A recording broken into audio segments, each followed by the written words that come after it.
The government has been experimenting on people around the Tri-Counties for generations.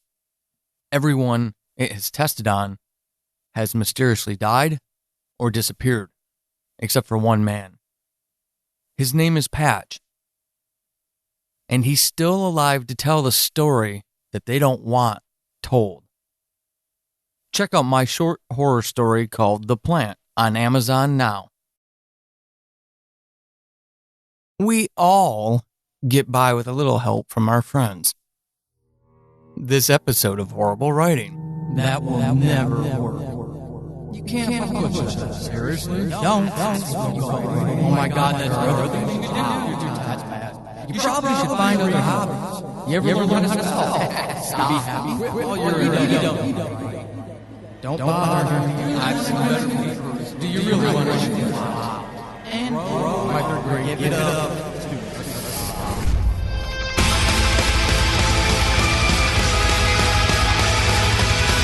Welcome to Horrible Writing, the rawest, most candid, in-your-face writing show on the interwebs because none of us have time to suck.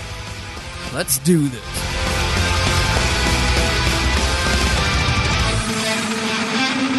Hey everybody, I'm Paul Sadie and I am your host of Horrible Writing. This episode is all about those wonderful people, advanced reader copies. Or advanced copy readers. I always screw it up. There's a lot in life I screw up, which is a masterful segue into the topic. And I did not plan it. Those of you watching the YouTube version of it could probably see that transformation as the light bulb moment happened. Oh man, how are you all doing? I hope you're doing wonderful. I really do. I hope everybody is having a great time writing and creating. Whatever you are out there creating and writing, I hope you're enjoying it. Now, today is the 10th of June. You know what that means? It means it is that day. It's one of the last episodes before I disappear for a couple week hiatus because I just need a break. I need a mental health break. And actually, for the first time in my daughter's life, we're actually taking her to Europe. So she's going to see England and Germany. It's going to be a lot of fun. And I don't want to have to manage social media while I'm gone. And I don't want to feel like I have to respond to things or I have to make that decision to respond to things or not while I'm gone. I just want to decompress and spend time with my family. So we are going to take a few weeks off this summer so I can go do that. We do have a couple more episodes coming before I go. No, today is June 10th, and today is the official release of my first ever novel, Chasing the Demon. Woo! So, it's a thriller. It's about a dude in the Pacific Northwest, my region of the world, who had a haunting, harrowing experience as a young boy, and it has determined the course of his life. And now things are falling apart as a price of his passion. I encourage everybody to go check it out, as long as you don't screw up my also bots. I kid. I hope everybody does. It's not perfect. I feel a lot of the things I wrote after this book, after this novel, are a lot stronger. I have an audio drama coming up. Chasing the Demon is an adaptation of my first season of Subject Found. So you can go listen to the whole thing for free. Well, at least the audio drama version of it. Instead of spending the 99 cents to help a fellow author out. But I feel I got stronger. I've gotten stronger. My writing has strengthened since then. With Who Killed Julie is a new audio drama that'll be coming out later this year. And listening to the produced episodes of that, I really love it. I got really lucky with the people I worked with on this, and hopefully it will be enough of a success that we can do the next series, and I can actually work with those folks and maybe even compensate them. Hopefully it'll be that big of a success that we can do that. But also, I've written a 12-story anthology for the holidays. It's a horror anthology called 12 Deaths of Christmas, and it was a lot of fun. It was a really wicked experience, and I feel that writing is stronger than chasing the demon. And I think all of us go with that. The more we write, no matter how much we write, the more we write, we feel our writing is stronger, and it should. We're learning stuff every time we do this. I have a sometimes unrealistic expectation of myself, and I can be horrible to myself when I don't meet those. I felt good writing Chasing the Demon. I felt good when it came back from the editor. There were things that needed to be fixed. The epiphany moment for me was when I was writing Rip, which is going to be a novel adaptation of the second season of Subject Found. I wrote that back in the fall of 2017. I haven't even started it as of recording, so May 2018. I have not even started editing that because I've got so many other things I'm doing. But writing that, to have that juxtaposition of those two distinct stories from two distinct seasons from the same show, so close to each other, in writing Rip, I already saw what I did wrong in Chasing the Demon. And I grew and I learned from my mistakes. But the title of this episode is Arcs to the Rescue because those advanced copy readers really were. I went through a professional editor. I made a lot of, changes, and then I went through the book again. But I have seen that book so many times that I'm completely, utterly just numb to the story. And it was evident in the ACR feedback. I'm fortunate in that I have a respectable following from my audio dramas. So I have an advantage over a lot of new writers, my peers, who don't have an audience at all, except for maybe some people who read their blogs. But I've been podcasting for a number of years, so I have built up, cultivated relationships with people who, when I needed them, they came through for me, and they were just amazing. They quick turned that, and it was just mind-boggling how fast they did. But one of the things that I learned was I don't mind criticism of stories. I need it. I don't need anybody to tell me how good a story is and, oh, hey, you misspelled a couple things. And that's not a problem. The editor wasn't a problem. For me, it was sending those ACRs out and getting the feedback. I expected there to be misspellings, a name screw up, typo.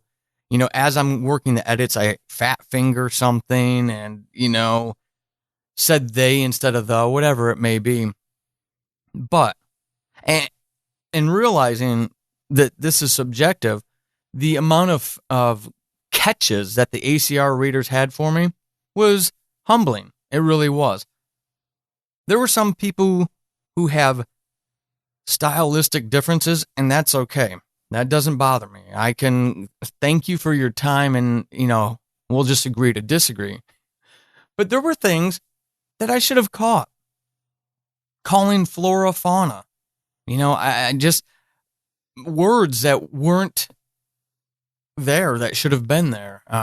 Leaving a stray W. Who leaves a stray W in a sentence? And this was something that I already have on Amazon, not live, which is an advantage of pre-orders, which I'm going to talk about in a future episode. But it's at least placeholding out there, and I'm, digitally and for the print version. But this is something I felt was very close to being ready. And then getting that ACR feedback, I realized I need to step up next time around. I need to do a better job after the professional editing, with those ACRs. Like, get the professional editing done, get that thing primed and ready for ACRs, for those readers, and then give them the time to go through it. And then when they're done, come back with a pre-order. I'm always going to do a pre-order, I think. We will see how this fleshes out in Amazon. I don't know how it will impact sales.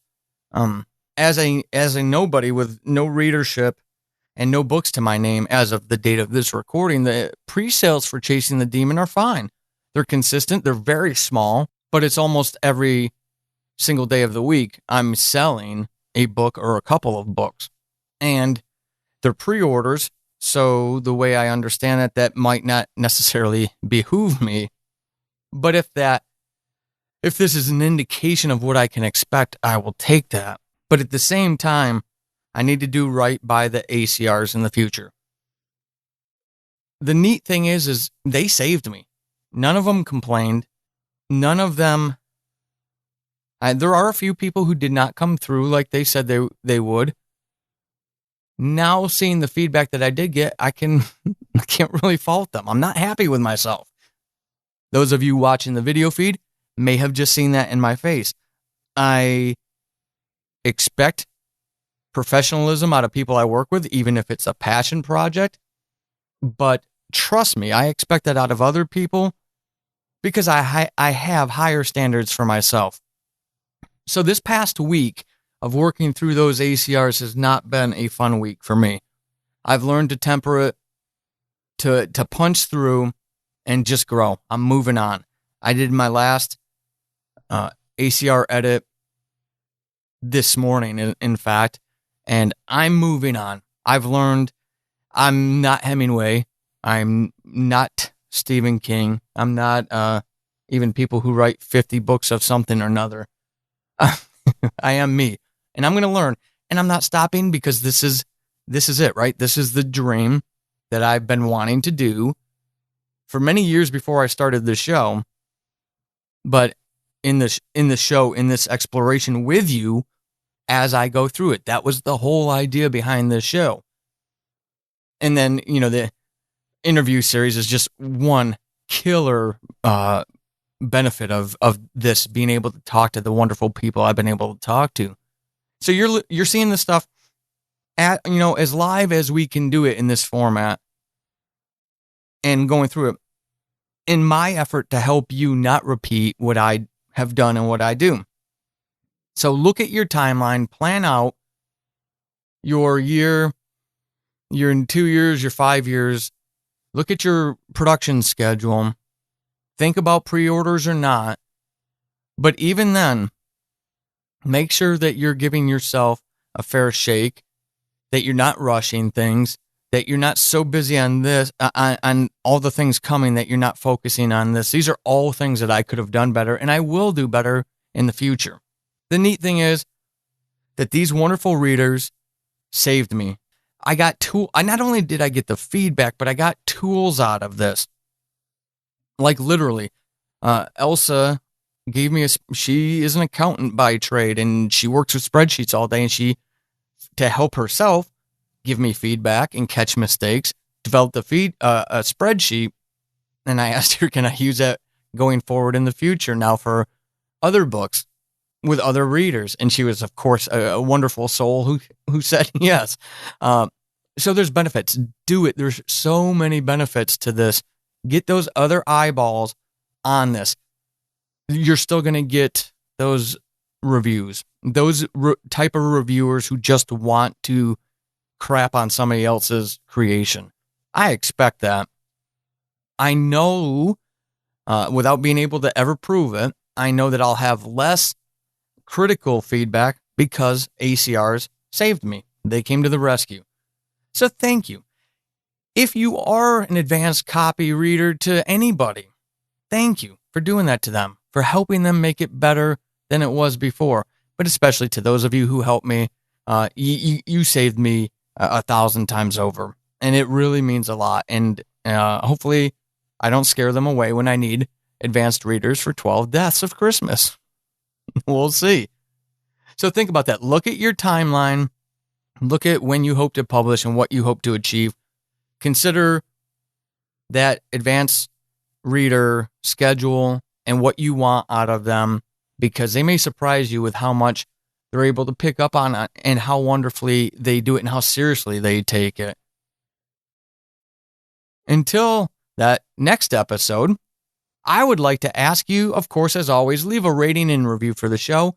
If you're an author and you want to be interviewed, if you're a poet, a screenwriter, an audio dramatist, and you want to be interviewed, head over to paulsading.com, click on the contact tab, reach out to me, and let's have a conversation. Pitch me a theme already. That would behoove you, and that way I don't have to go back and forth and maybe take too long to get to you. Something to do. If you do want to help me, patreon.com/Paul Sading. You get all my audio dramas, and depending on your donation level, you might get an exclusive audio drama as well. Monthly stories and things like that, even outside of my audio drama season. Now, the next episode is going to be a really cool one. I'm going to interview Paul Bay of the Black Tapes and Big Loop podcasts. Both of them, Black Tapes, the Big Loop. A great horror writer, a really great guy. It was a great conversation. We're going to talk about building empathy. Very, very relevant topic in this day and age, wouldn't you say? I'm looking forward to that. So make sure you tune in for the next episode for that. And until then, keep being epic. This has been Horrible Writing, and hopefully after this episode, you suck less than you did at the beginning. I am Paul Sading, your host extraordinaire. You can find me over on the Twitterverse @WritingHorrible and over at paulsading.com/horrible-writing. Until next time, suck less.